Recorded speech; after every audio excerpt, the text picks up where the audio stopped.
sini saya akan mereview tentang pengamatan lingkungan ekstern. Apa sih lingkungan eksternal itu?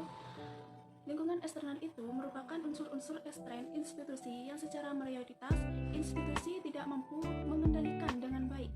Di sisi lain, lingkungan yang ada di luar organisasi akan berpengaruh dalam membuat kebijakan-kebijakan strategis. Sesuatu institusi yang berhasil dapat dilihat sejauh mana institusi tersebut berinteraksi dengan lingkungan ekstern. Interaksi tersebut bertujuan untuk mempengaruhi tentang peluang dan ancaman institusi terhadap lingkungan itu. Peluang adalah suatu unsur yang bersifat positif yang akan berpengaruh positif terhadap target yang akan dicapai atau bahkan melebihi target yang dicita-citakan. Sedangkan ancaman adalah unsur-unsur luar institusi yang negatif yang bisa menggagalkan institusi dalam pencapaian target yang sudah ditentukan. Institusi dalam mengamati lingkungan ekstern menjadi sangat urgen untuk dilakukan. Yang pertama, faktor yang mempunyai pengaruh terhadap pencapaian target institusi tidak selalu sesuai dengan kondisi. Yang kedua, lingkungan ekstern institusi mempunyai pengaruh yang bermacam-macam tingkatnya.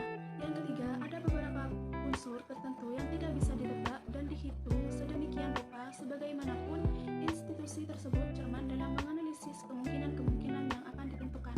Ada beberapa unsur-unsur lingkungan ekstern institusi yang mempunyai pengaruh signifikan dalam institusi dapat dikelompokkan ke dalam hal-hal berikut.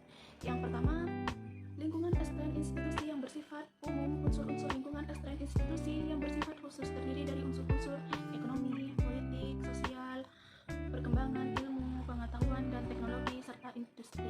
Lingkungan ekstern institusi itu disebut umum karena ketika unsur-unsur tersebut berubah akan berpengaruh terhadap pencapaian target institusi, akan tetapi bukan hanya dihadapi oleh satu institusi melainkan juga dihadapi oleh institusi lainnya. Yang kedua, lingkungan ekstern institusi yang bersifat khusus. Lingkungan ekstern institusi yang bersifat khusus adalah suatu lingkungan yang menyebabkan institusi dapat berkompetisi dengan institusi lainnya, bukan hanya kompetisi yang sehat akan tetapi juga kompetisi yang tidak sehat. Unsur lingkungan ekstern institusi ini dikatakan khusus karena kompetisi yang didapatkan lebih relevan dengan institusi tersebut walaupun tidak harus sama persis. Terdapat lain mengatakan bahwa lingkungan ekstern institusi terdiri dari A. Lingkungan umum yang terdiri dari demografi, ekonomi, politik, sosial, dan teknologi. Yang B. Lingkungan institusi yang dapat menimbulkan kompetisi dalam mencapai target yang telah ditentukan. Pakar lainnya menyebutkan bahwa lingkungan ekstern institusi dikelompokkan ke dalam dua kelompok, yaitu yang pertama, lingkungan ekstern institusi di tingkat mikro adalah A. Kompetitor dalam institusi. Yang kedua, media massa. Yang kedua itu lingkungan makro adalah unsur lingkungan ekstern institusi yang meliputi ekonomi, teknologi, politik, dan semua hal yang bersifat internasional. Dari beberapa pendapat di atas dapat dipahami bahwa unsur-unsur lingkungan ekstern institusi harus ada pengamatan dalam mencapai target institusi, yaitu yang pertama kondisi sosial dan kultural, yang kedua kondisi politik, yang ketiga kondisi hukum. Selain itu, pengamatan lingkungan ekstern dapat dibagi ke dalam beberapa kelompok. Yang A, lingkungan tugas dari Inggris. Yang B, lingkungan ekonomi. Lingkungan tugas dari Inggris itu adalah suatu keadaan lingkungan yang berhubungan dengan kemajuan teknologi yang sangat cepat.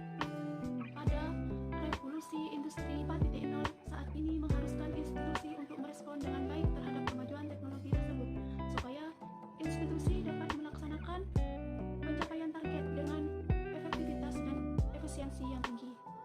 Lingkungan ekonomi adalah suatu keadaan masyarakat yang berhubungan dengan perilaku sosial dan nilai-nilai budaya, merupakan hal yang sangat urgen juga dan perlu direspon dengan oleh institusi transportasi, dijadikan sebagai sesuai baru yang terus dituntut dalam pelaksanaan terhadap pencapaian target.